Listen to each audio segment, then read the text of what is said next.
Welcome to KX News on the Go. I'm Chance Dicklin. Happy Tuesday. Thanks for joining us. On Monday night, the Minot City Council voted unanimously to move away from a plan to turn the US 83 bypass into a freeway. City engineers say slower growth and high costs of interchanges are making the plan unrealistic in the future, saying it could cost close to $40 million to build a new one.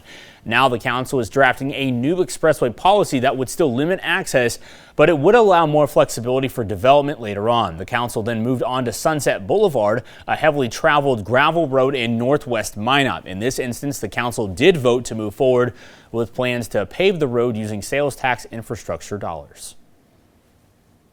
If the city is willing to make an investment into essentially our road, we maintain it. We requested it. This lends itself to not only improving that corridor of Minot, but lends itself to further development within the city. Now the project must return to council for final cost approval and budgeting, all before it does become reality. Also, the North Dakota Evolution Ag Summit has now been set for February. With a focus on food policies and growing consumer trends, North Dakota's 4th annual Evolution Ag Summit is going to be in Jamestown on February 17th. The summit will be hosted by the North Dakota Farmers Union and will address evolving food policies and consumer trends impacting farmers, ranchers, and food. Experts are going to discuss agriculture and food market trends, as well as the impact of the Make America Healthy Again initiative. You can find more information about the summit and a link to register on our website, kxnet.com. Workers in Minot say they are about halfway done building one phase of the Mouse River Flood Protection Plan.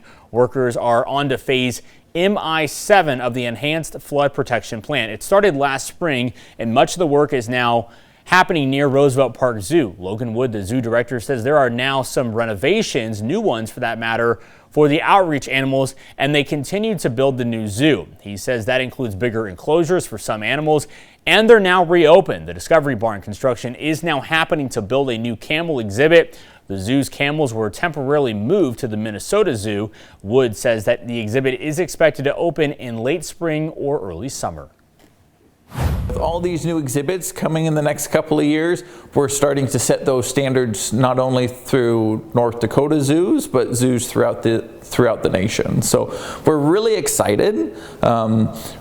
Nobody likes change, nobody likes uncertainty, but you have to look at it as an opportunity. And this opportunity allows us to increase the size of these exhibits.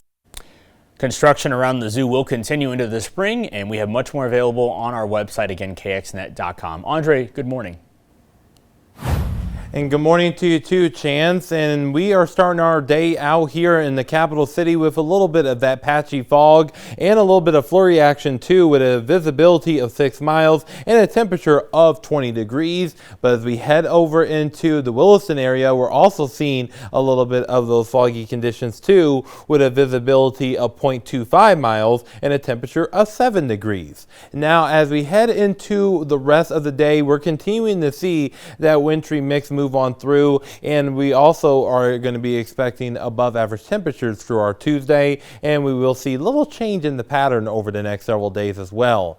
Now, as we get into our current storm team radar, we're continuing to watch this very thin strip of precipitation, and it's in the form of a little bit of snowfall, a little bit of that sleet, freezing rain, wintry mix, and this is just going to continue to move its way towards the east over the next couple of hours, and it will be moving out of here pretty quickly, folks. So really don't expect this to stick around for too much longer. Now, as far as our visibility, it is looking to be on the bad side there in Williston and there in Crosby, both at 0 and 1.3 miles respectively. So just make sure that you are paying attention when traveling this morning, and even there in Linton at 1 mile, and even Harvey is seeing a little bit of that patchy fog as well. Now, as far as our current temperatures, our temperatures at the moment are mainly in the teens, 20s, and even some 30s there in our south and western counties, and even some single digits from partial into the Wolf Point area. And as far as our winds are very light at this time, around 5 to 15 miles per hour, and our wind chill report brought to you by Absolute Comfort Plumbing and Heating, we're seeing those values mainly in the teens and 20s and even some single digits here or there, and even a single digit below zero there in Williston at 2 degrees below zero.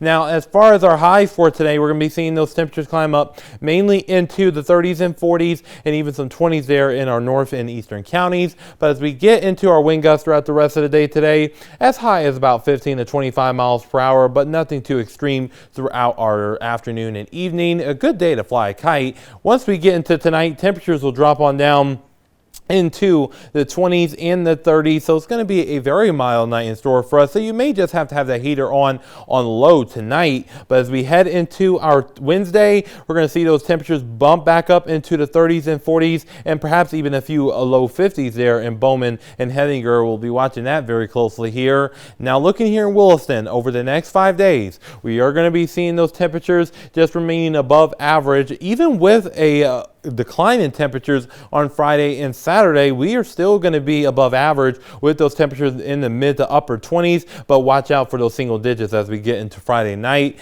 Now, looking here in Dickinson, we're also going to be running above average over the next several days, with temperatures dropping down into the upper 30s by Thursday, then low 30s as we head into our Friday, and we will see those mid 30s return as we head into our Saturday, and we will see those mainly sunny to partly cloudy skies with very low end precipitation chances. Now, looking here in the Magic City, we're going to be seeing 30s today with those morning flurries here or there. Once we get into our Wednesday, we are going to see temperatures climb up into the 40s with those mainly sunny conditions and breezy winds at times. But on Thursday, we will see temperatures drop down into the mid 30s with a very small chance of precipitation as a cold front moves through Thursday night into Friday, dropping down temperatures in the 20s as we head into our Friday, and then we'll continue to see those 20s for our Saturday, and then 40s for our Sunday, and then upper 30s on Monday. And here in the capital city, we're going to also see this kind of Valley Hill sort of vibe